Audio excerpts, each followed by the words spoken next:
Am I about to get into Call of Duty Warzone just because there's a Godzilla event going on? This is big news. It's crazy. I mean, it's the closest thing we have to we've had to like a new Godzilla game in forever. Yeah, so It's an event on Call of Duty Warzone, like a Godzilla versus Kong event a year after the initial movie's release. it's been a year, hasn't it? Man. So for all you listeners out there, Call of Duty have been recently teasing in a few trailers for one of their upcoming updates. Mm-hmm. How do they start off the teaser? It started off with one of the devices in the newest movies. Yeah, the MonsterVerse Godzilla movies. Yeah. I didn't actually see the teaser, but apparently you could hear like a distorted Godzilla roar. Yeah, so this is me guessing here because I haven't seen the MonsterVerse movies. Yeah. Apparently there's a device that attracts kaiju with some random kaiju noises. Okay. Is that a thing? I can neither confirm nor deny. Mainly because I can't remember, but okay. It started off as a random noise in a radio showing at the end of one of the teasers, and it has full-blown avalanched into something which has now revealed itself to be a giant kaiju battle in the Call of Duty world. Monarch. It's called like Operation Monarch Yeah. or something, and it's literally Godzilla versus King Kong. They've done like trailers for it showing both the monsters battling. It's going to be new maps in Call of Duty, apparently like Kong's family's graveyard. This has come months after we've been talking about a game. Yeah. I think I specifically said I would love a game where you as a soldier fight against these kaiju. Yeah. This is what I literally asked for, Jason. I'm interested to see what they do, because is it going to be like that? You're trying to take down the kaiju, or that is going to be a hazard to the map you need to watch out for, or... I don't know, but you know what? So far, only Godzilla and King Kong have been announced for it. What's with the name Operation Monarch? Yeah, well, you've also got in the newer movies Mothra, Rodan, Mechagodzilla, and then there's a whole lot of other random monsters that aren't as... I've seen Kong, and there are some random mutations. Yeah, there's random kaiju or titans that aren't as well known. Titans, yeah. But I'm excited. I downloaded the game. It's like 200 gigs. No, it's not. It felt like it. It's a lot. It's a lot. It's pretty big. It takes up a lot of space. Gosh, games in the olden days used to be like, how many megabytes? Right? Insanity. I mean, I downloaded one of the older Godzilla games on like an emulator this week, Destroy All Monsters, and yeah, that's how big was that? That compared to the new Call of Duty that I'm going to be playing for Godzilla, man, oh man! But we're gonna play Call of Duty. We're gonna get onto this. We'll report back to you guys. If you guys are playing, let us know. We'll jump in together. We'll do some If any of you guys want to play, we'll all team Godzilla game night. Is this Godzilla game happening? night. We'll all team up and take down Godzilla and King Kong. I want this to happen.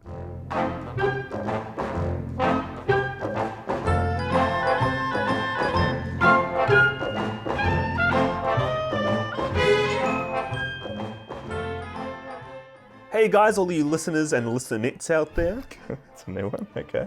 It works. That works. Sticking with it. Welcome back to Podzilla. Yeah. It feels like it's been a little while, but we're back. Big episode as well. Good stuff today. Invasion of the Astro-Monster. We're back with Godzilla, Rodan, Ghidorah, the whole crew's here. This is gonna be a weird episode for people to click on. It's called Invasion of the Astro-Monster. It's called Invasion of Astro-Monster, not even the. The punctuation doesn't make sense. Invasion of Astro-Monster. With a UFO as the cover art for this episode. Yeah, done by Maya. Awesome. Nobody's going to know this is a Godzilla or Ghidorah app. Very true. There's probably just people just going to think it's another space one. Another Gorath, another Mysterians. Another space invasion movie, which they wouldn't be wrong about. No.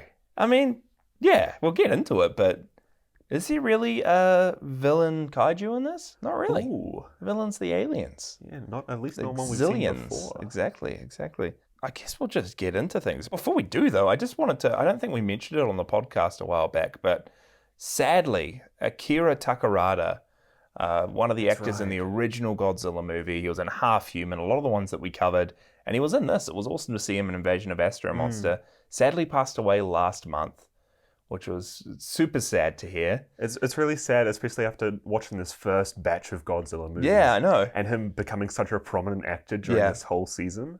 Yeah, we've really loved watching him act, all his performances. I think we said it in some of the earlier episodes, but he's like the perfect leading man, the perfect heroic dude. So it was so cool to watch those with him. And apparently, and I really want to track it down, but apparently there was some scenes in the new MonsterVerse Godzilla movie that were filmed with him, Oh, but they true. were cut from the final cut.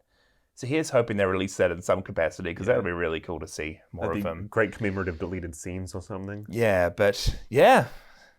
Rest in peace, Akira Takarada. You are a legend. Absolute legend. Now, on that note, let's get into Invasion of Astro-Monster. Invasion of Astro-Monster. 1965, Ishiro Honda. Directed by our main man. The main man. We don't have many Ishiro Honda joints left. We've got to savor them while we can. Yeah, we do. Okay, guys, listen up. The movie begins with the World Space Authority spaceship P-1 making its way to the newly discovered Planet X. On board the ship are astronauts Glenn, played by Nick Adams, and Fuji, played by Akira Takarada. However, the planet is not as peaceful as it seems, and both astronauts witness lightning and thunder before they meet the planet's inhabitants, the Zillions, who are being forced to live under the surface as Monster Zero, who we and the humans recognize as King Ghidorah, attacks the surface. The Zillions ask the humans for help. If Earth would lend them both Godzilla and Rodan to defeat King Ghidorah, they would in return give Earth the cure for cancer. Back on Earth, Fuji's sister is in a relationship with a bumbling inventor named Tetsuo, played by Akira Kubo, who has created a device called the Lady Guard, which produces an extremely loud, annoying sound. An anonymous toy company buys the device, to Tetsuo's surprise. The astronauts return to Earth, and we find that Glenn's girlfriend Namikawa, played by Kumi Mizuno, works for the toy company that bought Tetsuo's device, and we see them secretly burn all the blueprints for it. The Zillions reveal that they were already hiding on Earth in their UFOs underneath the river, and take Godzilla, who was laying dormant at the bottom of a lake, and Rodan, who was dormant inside a rocky mountain, and transport them via tractor beam to Planet X, along with the two spacemen, Glenn and Fuji, and another professor. On Planet X, the fight ensues between Godzilla, Rodan, and King Ghidorah, with the two Earth kaiju reigning victorious. With Godzilla and Rodan remaining on Planet X, the humans are sent back to Earth with the cure for cancer on a readable disc, but not before Glenn and Fuji explore and find two identical versions of Glenn's girlfriend, Namikawa, in Zillion attire. When it comes time for the humans to read the disc back on Earth, they learn that the Zillions were faking it all along, and plan to use the three kaiju to enslave all of mankind. As the Zillions and kaiju start to wreak havoc on Earth, Glenn meets up with Namikawa, who explains that she herself is a Zillion, but loves Glenn and wants them to stay together. She slips a note into Glenn's pocket and is promptly vaporized by the rest of the Zillions for not following their plan. Glenn is captured by the Zillions and brought to a cell where he finds Tetsuo, who had been captured earlier, who had figured out that the toy company was a front for the Zillions who wanted to destroy his Lady Guard device. With this knowledge and clues pieced together from Namikawa's note, they find that the Zillions are vulnerable to a certain sound which the device produces. The two use one of these devices to escape and rendezvous with the rest of the team. Meanwhile, Fuji discovers that the Zillions are mind-controlling the kaiju and develop an invention called the A-cycle light ray, which should block the Zillions' connection to the kaiju. With preparations complete, the humans send out the Lady Guard's sound over radios over the world, and with the added power of the A-cycle light ray, they're able to defeat the Zillions, who at the last second before their defeat mention they will escape danger by transporting to the future. Godzilla and Rodan, now free from the mind control, square up for one final fight against King Ghidorah, and the three of them end up tumbling down a cliff together into the water. Though King Ghidorah once again rises to the surface and flies off, Godzilla and Rodan are both left underneath the water. Classic way to end a Godzilla movie. How else do you end a Toho flick? Like, There's at least been 3 of these where the the kaiju... monsters are just in the water. Who knows what happens It's to really a perfect way to end it and set it up for the next one. Oh, it's so good. Yeah, this is another movie that the plot is just insane. When you go to like describe it or think about everything that you've watched, aliens want to give us the cure for cancer, but we need to give them 2 giant monsters. It sounds like... It sounds weird. It sounds like somebody's fanfic. Yeah. Like, yeah, let's take Godzilla, let's take Rodan, let's bring them to space. Yeah. Let's put them on a planet. Yeah. Have them brawl against this kaiju. The humans need it. They'll do it for cure for cancer. Yeah. Yeah. That's what they'll do it for. Totally. And then you've got this weird like subplot of Namikawa, Yeah. this girl that's in love with one of our leading men, and then finds out that she's a clone, and there's all this like intrigue and deception going on, and it's just There's so much. are there happening. any other movies like this? It's great to watch. I love it. This is a good one. Definitely is.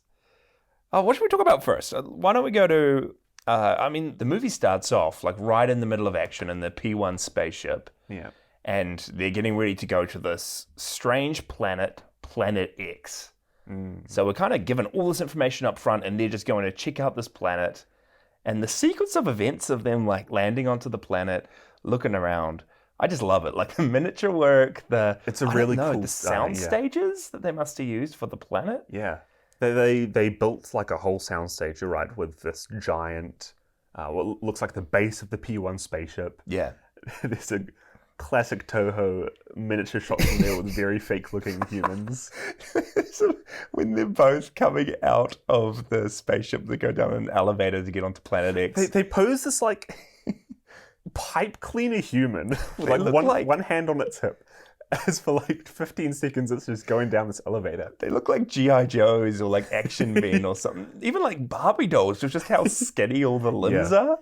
It's just hilarious. And you It's know real if a good. movie starts off like that, it's going to be a good one. And then the first thing they do when they get into the service is like bring out their guns and check out that their guns are ready when they're just checking out Planet X, right? They didn't even know that anything was there. I think the movie starts out with a signal coming from this planet. Yeah. So they know maybe something's there. Very true. And in this world, I mean, who knows what movies are being counted as canon or not, but there's danger all around. Why not carry a gun, Yeah. right?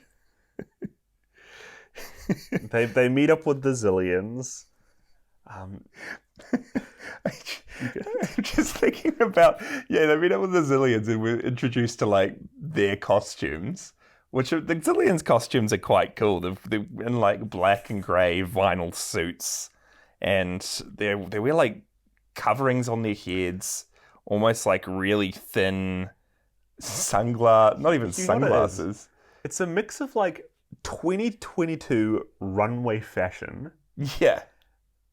along with like Johnny Depp, Willy Wonka vibes. Yeah, totally. Totally. But you've got them, and then the comparison of our two astronauts.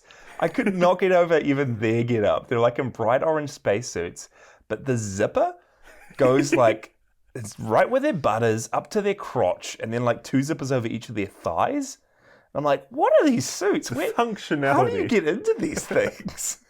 How do you take them off? You've got like a leg that you take off, a leg at a time, then you unzip it and come out from the bottom of the suit. It's so great good. for when It's great for when they go to the bathroom. it's great for when they need to go to the bathroom. I'll give you that. I'll give you that. Sorry, I want to go back real quick. Yeah. Right, we start off this movie and we're all thrown into like all these different conversations. So one of the astronauts, Fuji, has his sister back on Earth, Yeah. and she has a boyfriend that he doesn't like, the inventor Tetsuo. Yeah. It's a big conflict in the whole movie. She makes a quote to one of the people at the space base there. If Fuji knew about my boyfriend, he would flip. Yeah. And instantly we cut to a scene of the spaceship flipped upside down. I know. So good. It's the visual comedy. It's so great. And then it's like, oh, we didn't even have to be upside down. Sorry, I was upside down. Let's correct ourselves. I let it spin 180 degrees by mistake, my bad. Literally said like that. They're literally making jokes about it being flipped upside down. I didn't. Sorry, it's just a real offhand joke. And I'm just thinking to myself, this is the weirdest joke to set up. The writers in the script room are like, yeah, you know what we'll do? We'll flip the screen here. It's going to be revolutionary comedy. Sorry, back on track with the Zillions. Oh my goodness, what else did I have written down for this scene? It's just a whole lot of random stuff. I really love our two main guys. What were their names again? Our two were Glenn, played by Nick Adams, who was Yeah. our protagonist in the last Ghidorah movie we watched. No, I think it was the protagonist in Frankenstein Conquers the World. Frankenstein. Sorry. Yeah. Yeah, you're right. And Fuji, who was played by Akira Takarada. Yeah, so both of them are just so good together. During this whole first scene, just all the jokes and everything aside, they've got this thing that they do throughout the whole movie when they look at each other at certain times and then do a thumbs up. It's like, okay, we're good. And then at different parts of the movie, they do it like if things aren't too good, they do They're like a sideways. sideways. It's like, oh. Yeah, both look at each other. And then at the end, at some point, when like everything's going terribly, they do like a thumbs down. It's just so good because they do it multiple times, or they do like the okay sign with their hands to each other. It's just... These two have got really good rapport. Yeah, they do. I'm praying that we see them team up once again. The actors. The actors. Yeah, that'll be really, really cool. Yeah, and as you said before, they meet these Exilians for the first time. Is it Exilians for Planet X? I don't know. This is a whole Venusian... Venusian. Yeah. I'm going to say Venusian and Zillion. Okay. You can say Venusian and Exilian. Yeah, so... To each their own. As you said before, the Exilians kind of talk to them about needing Earth's two protectors, the two that took down Ghidorah the first time, or Monster Zero. Monster 1 and Monster 2. As Godzilla and Rodan, respectively. What's with this Mothra erasure? Yeah. Mothra and Ghidorah the Three-Headed Monster leading the charge against Ghidorah. That's right. Mothra taking was the one him that on brought them together. by herself, bringing them everyone together. If Mothra wasn't in that movie, the Earth would be lost. Ghidorah would have won. That's right. Yet Earth's two protectors. Yeah. Monster 1 and 2. The two monsters who defeated... No! And I was reading up afterwards that Mothra was originally supposed to be in it, so that made me a bit happier. But they ended up taking her out because with all the... I guess you've got Ghidorah's suit, you've got Rodan's suit. They didn't want to play around with strings and puppets, and it was just all a bit too much for this. So this was going to be almost a re-team up of the last Ghidorah movie. Yeah, pretty much. It feels like a direct sequel almost, because they're referencing things that happen in that. All the humans know about Ghidorah. Yeah, they recognize them instantly, which is refreshing. It's happening. It's happening. It's all the canonness is coming together, you know? The canonness. past matters, which is great. And it's here we see Ghidorah once again. Yeah. Raining havoc on the base of Planet X. Yeah, his good old... Not even his roar, but the sound he makes when lightning's coming out of his mouth. The random chirps? Yeah. Is it, are you warming up to it? No, I was debating it. One day. Other things I have written down, just when we have... I keep coming back to scenes with the humans. As I said before, our two guides that go to space in the first place, but then we've got Fuji's sister and her boyfriend. And there's this real fun scene when they just all meet up together at a restaurant. This is after they'll return home. Yeah, they return home from Planet X. They all meet up together at a restaurant. And I really love the human interactions in this. I mean, I've said it before for some of the other ones, but I think this is the best we have yet of just really interesting human characters, great interactions, and just, I don't know, you care about their scenes. Yeah, this whole movie is really weird because it's less about the kaiju. Totally. Which is weird for a Godzilla movie, especially a direct sequel to the one we had right before. I looked up. Godzilla's in this for less than 5 minutes. Yeah. The kaiju take a backseat to the human and the alien invasion story that's happening. Almost used more as plot devices than characters. 100%, yeah. Sadly, it gives us less time for all of this kaiju, the classic kaiju fights. Stuff we were loving with them getting characterizations and personalities. But it really puts this human story at the forefront of this movie. And it works. It works for this one, I liked it. And then the restaurant scene, though, it's so funny because they all come together and then one by one they all leave almost instantly. So Nick Adams, whoever he's playing, the American astronaut, playing Glenn, just leaves straight away when they all catch up. And he's like, I'm going to go see my girlfriend. I'm actually waiting for a date. Yeah. See you guys later. I'm waiting for my date. Good luck, guys.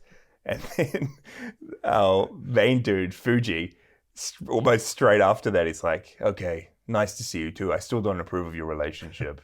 I'll see you later. They come to this restaurant, they don't order anything, and they all separate. And then the boyfriend hits her. He's like, yeah, maybe I don't deserve her. You're right. Oh, I don't know if it's good writing. I think it is. But I'm enjoying it. Like, it's... Yeah, no. I don't know, because like the thing about them all meeting up at a restaurant, then just leaving and not ordering things, like I don't know if it doesn't really work, and they didn't really write much for them to do there, and it's kind of they're just there to talk, but even so, it's still great. It's a good scene. I think what makes it work is that these characters, these are some of the first ones we've seen who each have like their own quirks and very much have their personality. So even if they do weird and dumb things like that, it's almost relatable. Like, you do that. Of course, Glenn. He's got a girlfriend waiting for him in a car. Exactly. Yeah. Like, you would totally have somebody who plans a date with his girlfriend, but then just goes out with these guys because he wants to meet these two people for 2 minutes. Yeah. Yeah, it is. It's so good. Something I loved about this movie is just, once again, the miniature work, especially with the Xilian UFOs. So many times we see them in the sky, or we see them shaking, rocking back and forth, or there's parts when we see them coming out of the water. I did not see a single string. I did not see how they did that at all. It just looked good, almost realistic in the movements of how fast these UFOs will move and things like that. And these ones don't even look like miniatures necessarily. Exactly. Like, they're really well-crafted, modeled UFOs with their own lights, and they have a lot of texture in them. And like you said, there's very little to no string work that you could see in here. And you still see it sometimes with like Ghidorah and Rodan and stuff. But yeah, just the miniature and model work, man, I'm loving it. I love it every time. We see later when the kaiju all being mind controlled by the Xilians and are all wreaking havoc on the cities with the three of them.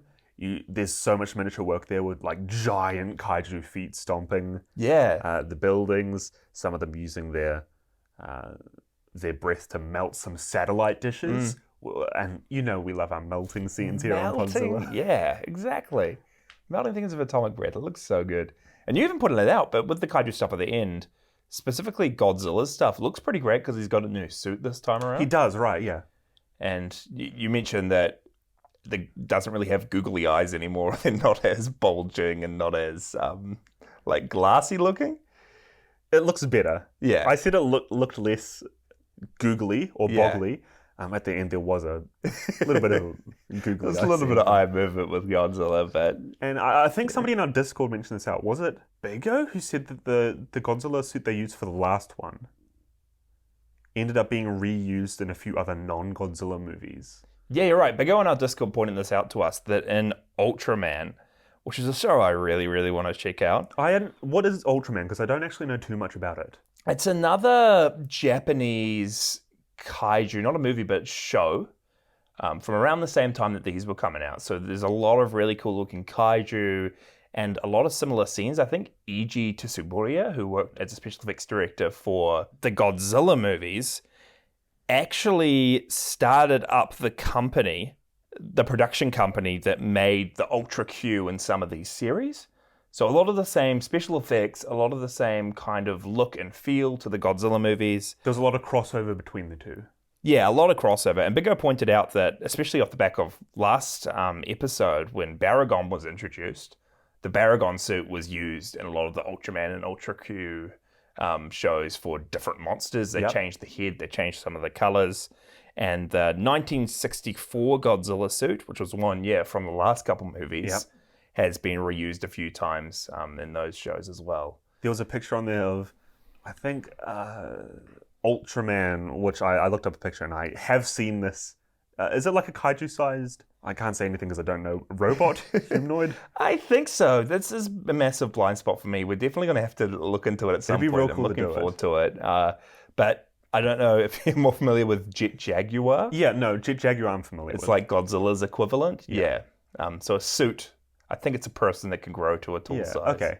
But Ultraman fighting off basically Godzilla with almost this, I want to say lizard-like frills. Yeah. It's a Ultraman creature called Gyras. Gyras? We'll say different things as we usually do. As we usually do. Apparently during that fight, Gyras gets those frills ripped off and basically just becomes Godzilla. Yeah, it's so funny. Yeah, we're definitely going to have to check these out. I'd love to do it. But different suit from that one that was used in those shows. The classic Godzilla look. Yeah, totally. The 60s. Anything that stuck out to you with just the kaiju in this? We got Godzilla, we got Rodan, we got Ghidorah. Anything you specifically liked about any of them? I mean, I'm really loving Rodan in these movies. You know, I was going to say Rodan. Rodan's the most emotive, Yeah. not even kaiju, but just creature or puppet I've seen in a long, long time. Everything that Rodan does is extremely gifable. Something happens and it goes to like Rodan's facial reaction. It's just like eyes wide, mouth open. It's just funny as. No, something else I was going to say. That's right. They've embraced a lot of the goofiness from last movie. Yeah.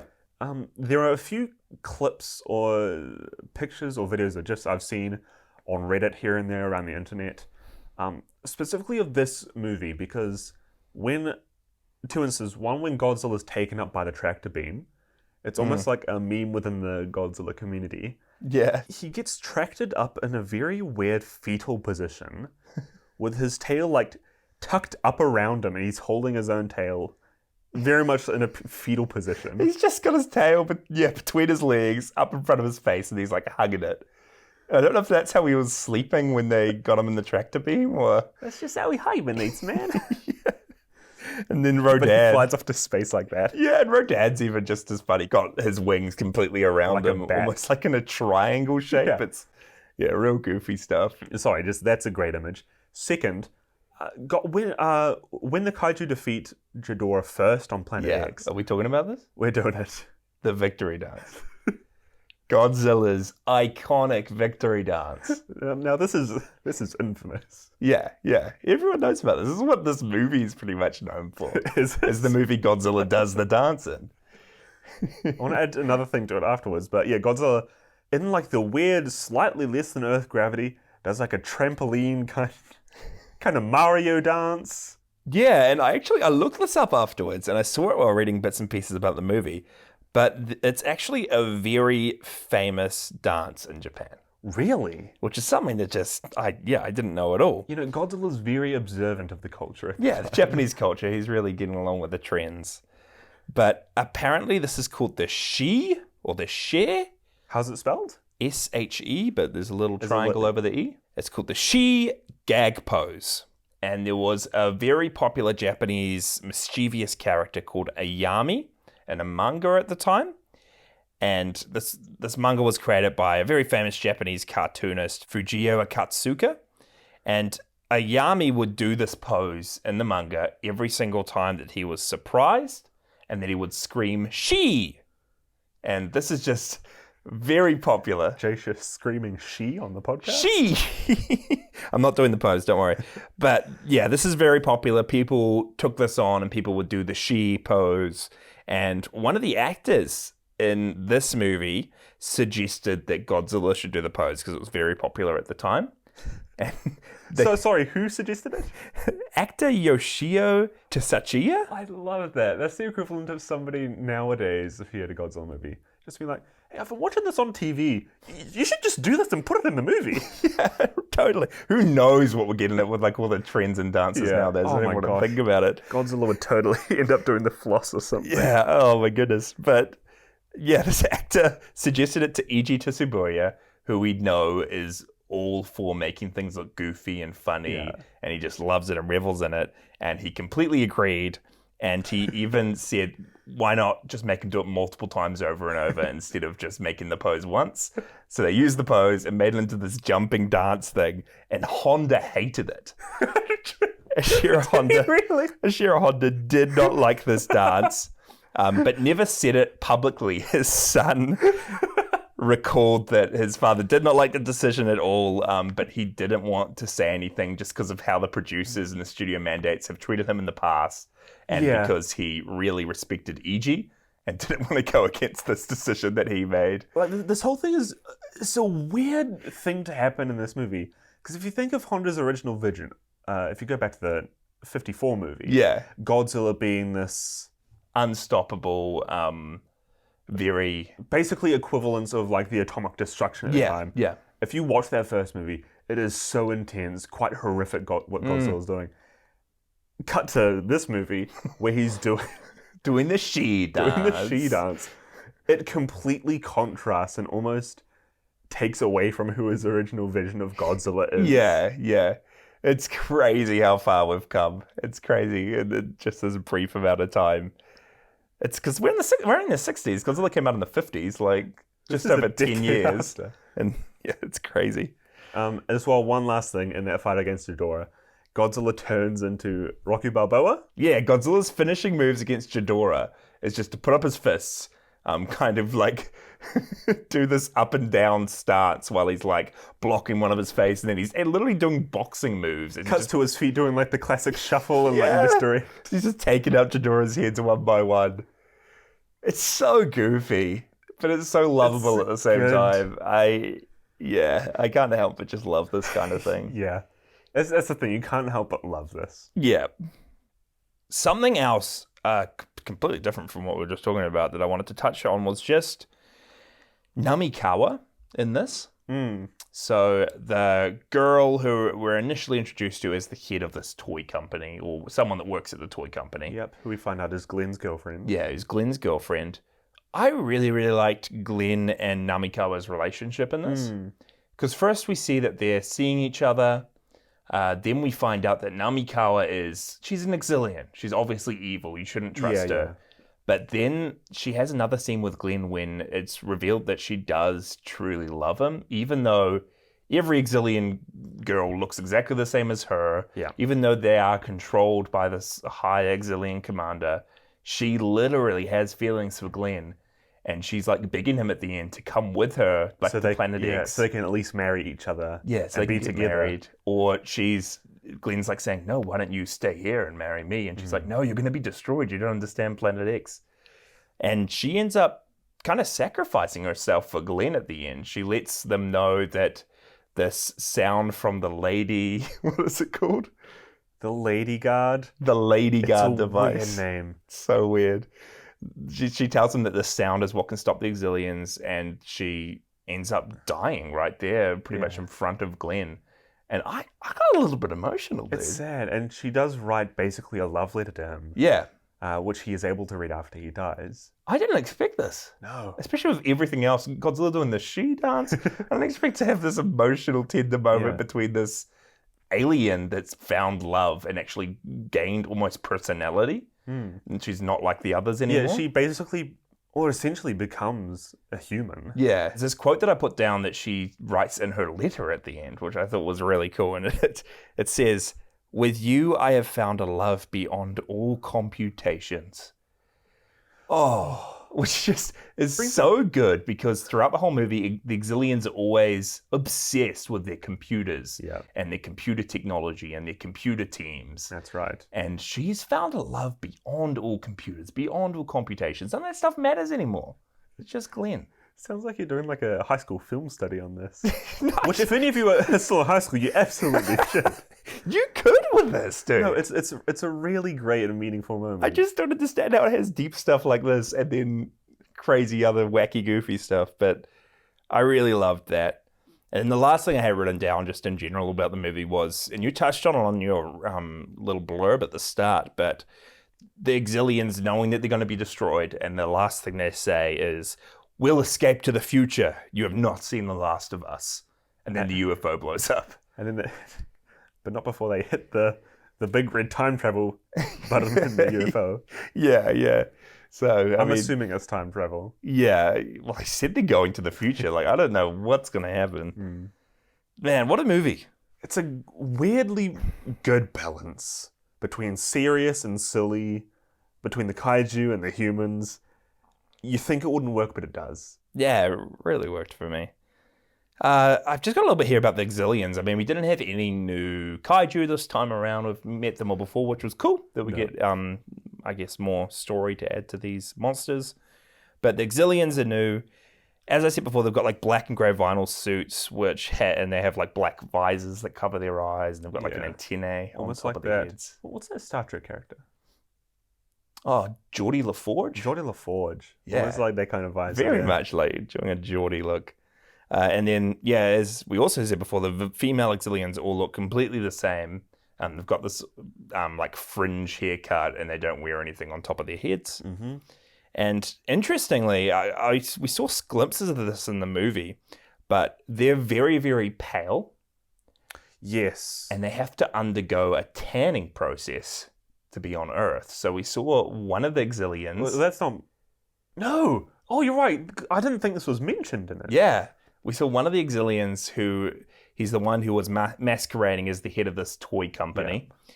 And we see him with his shirt off, and he's undergoing this tanning process, which is making his skin a bit more human-like.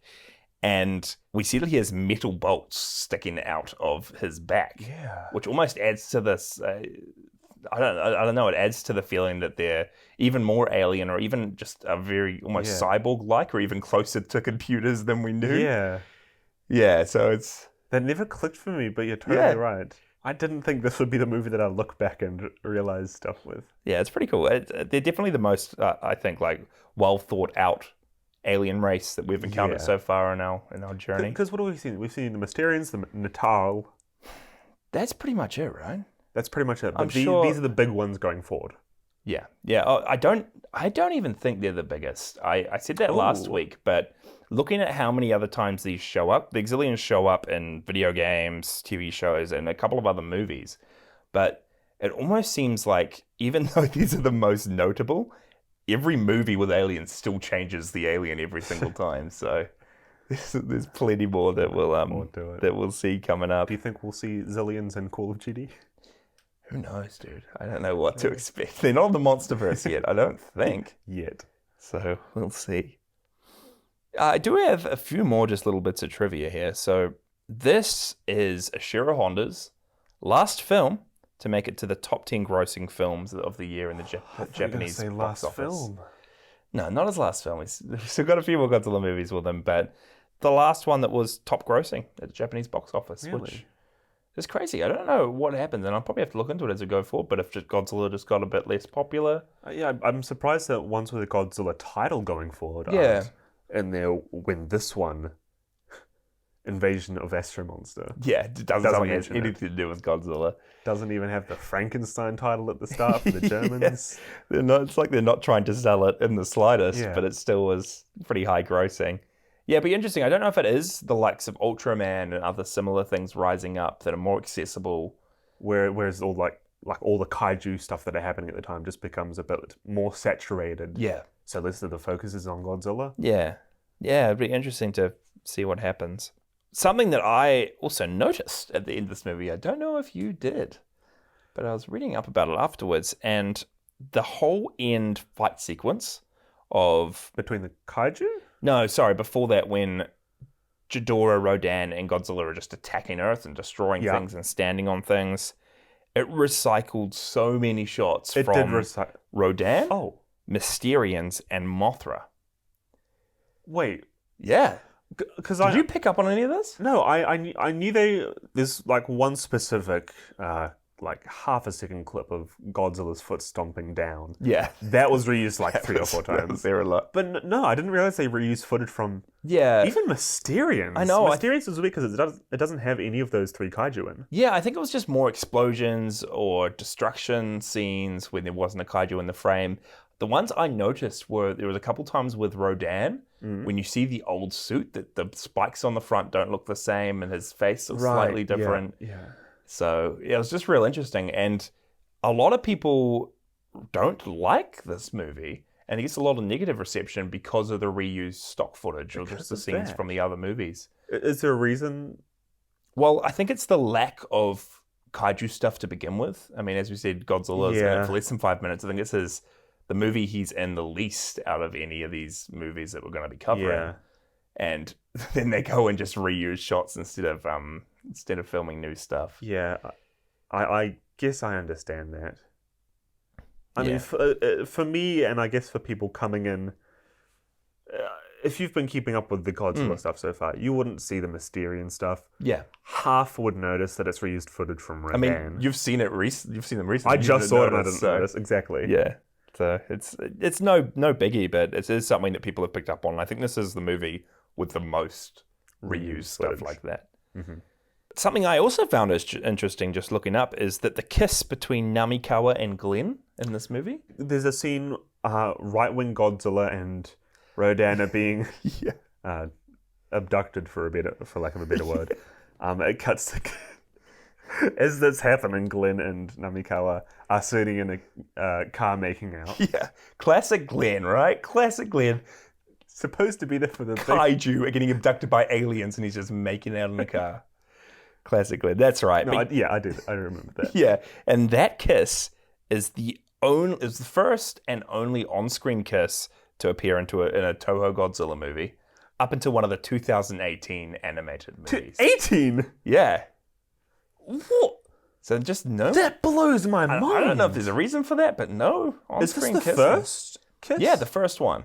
Oh my goodness. And I think it's something that we've picked up on before. There's not any nudity really in the Godzilla movies, and there's no even physical affection is kept for very minimum. It's not Yeah. really talked about, let alone seen on screen. So just interesting to think about. So Old Glenn, eh? Nabbed the first kiss for how he many knew years? what he was doing. Yeah, it probably wasn't even scripted. He just sneaked it in. Old Nick This Adams. American actor comes in. Wasn't it Nick Adams and the actress of Namikawa?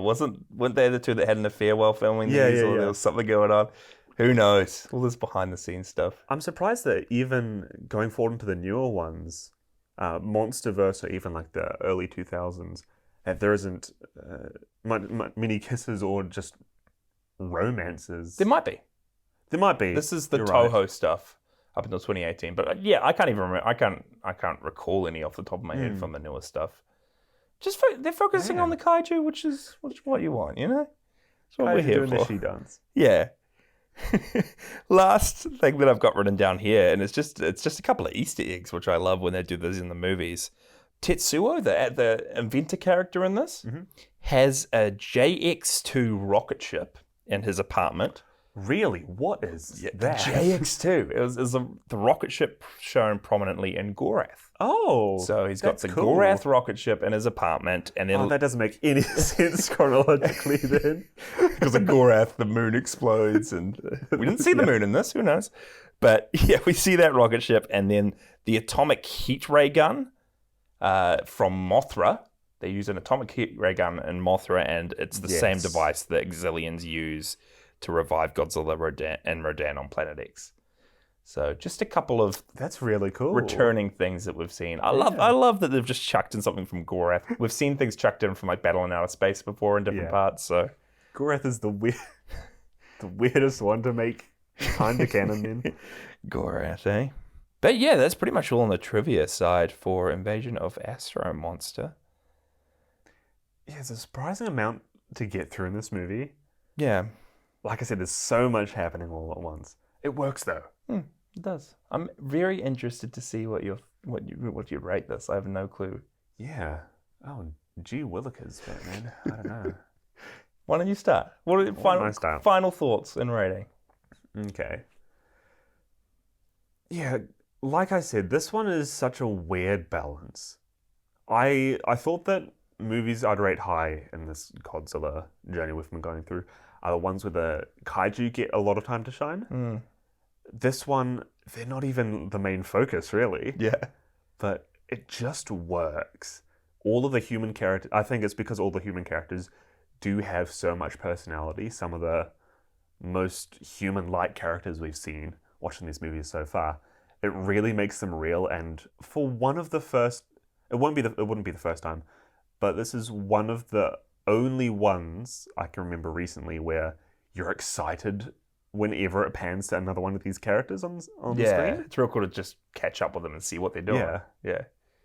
In some of the past ones, you see a character and you're like, time for more human stuff. Yeah. But this one, they're each their own person. It's really cool. The she dance, man. That's the linchpin of this rating for me.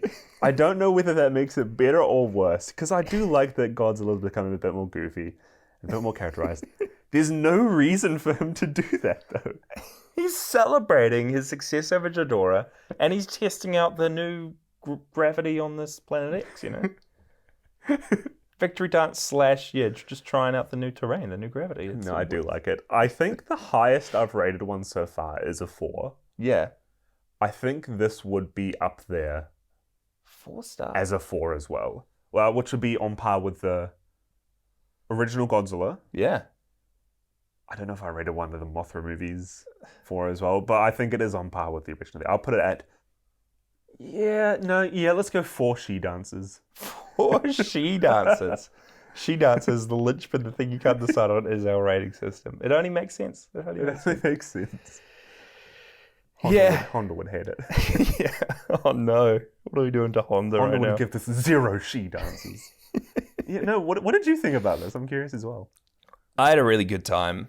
As the movie started, and it took so long to get to the kaiju stuff, I don't know, it just felt like this weird, different experience, but one that I was actually, strangely enough, really invested in, which happens quite rarely with these.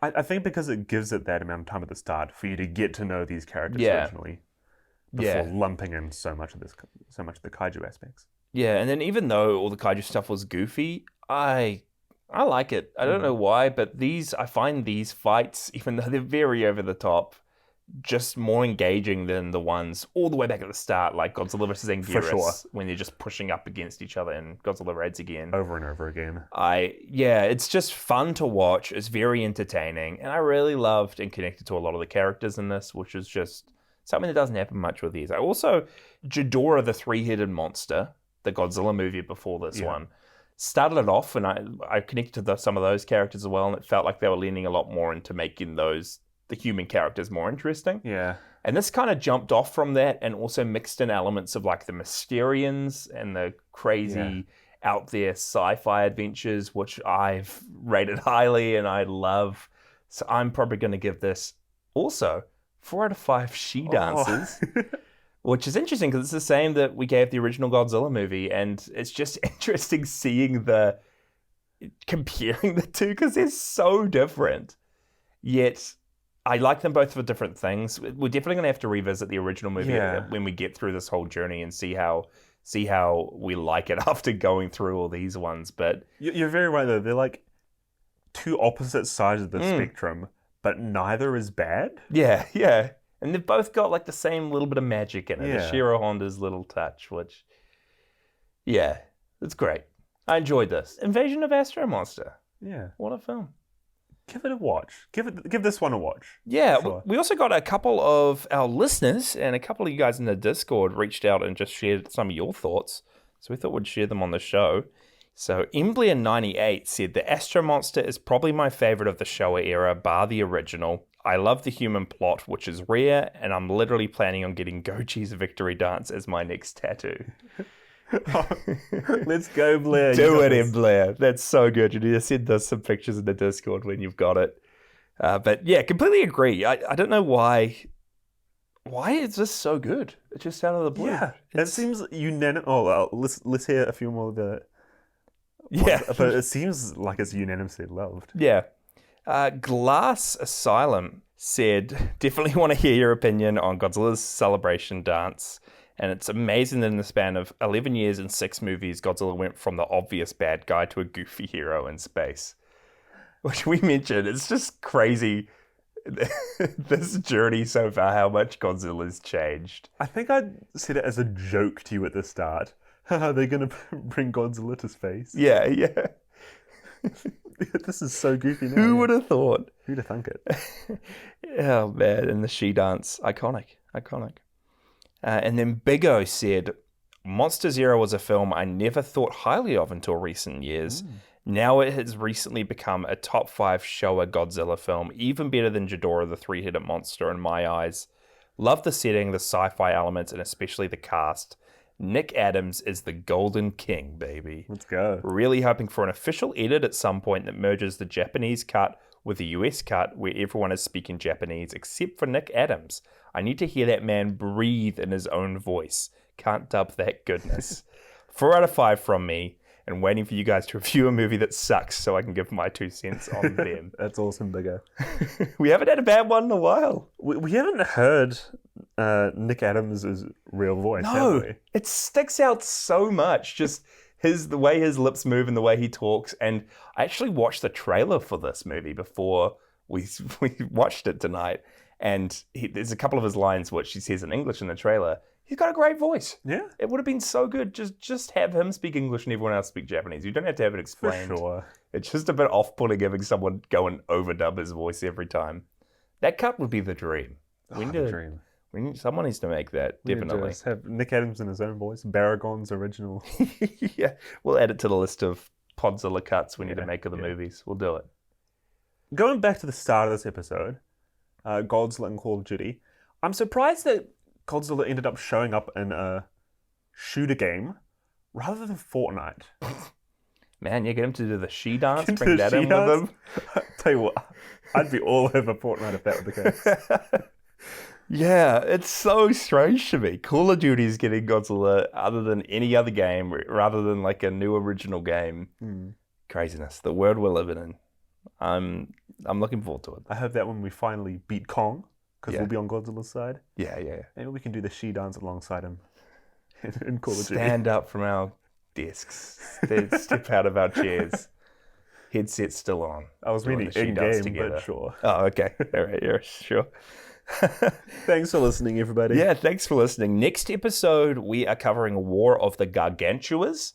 This is a semi-sequel to Frankenstein Conquers the World. Conquers the World. Yeah, that we touched on the episode before this one. But I'll read out the little blurb for that one. Gyra, a humanoid sea beast spawned from the discarded cells of Frankenstein's monster, attacks the shores of Tokyo. While the Japanese military prepares to take action, Gyra's gargantua brother, Sander, descends from the mountains to defend his kin. A battle between good and evil ensues, leaving brothers divided and a city in ruins. Oh. So two offspring of Frankenstein's monster? Yeah, so we saw in Frankenstein Conquers the World that you cut off his hand, the hand continues to live. Yeah. I don't know, I mean, what happened to Frankenstein? He fell into the water in the cut that we saw. Classic. Creative. So I don't know if, he separated in the water or got split into parts in these two. But that's us for this week, guys. We'll see you in a bye week for War of the Gargantuas. And yeah, let's get this Podzilla Call of Duty squad going, I reckon. That's been Podzilla with your hosts, Jasha And Micah Drake. Follow along on our socials at PodzillaPod and jump into our Discord via the link in the show notes. Huge thank you to Cassie Celine, who did our podcast art, and our very own sister, Shemaya Drake, who does our episode thumbnails. Let's go. And just a disclaimer that any musical sound effects used in this episode belong entirely to the Toho Company. See you guys next episode.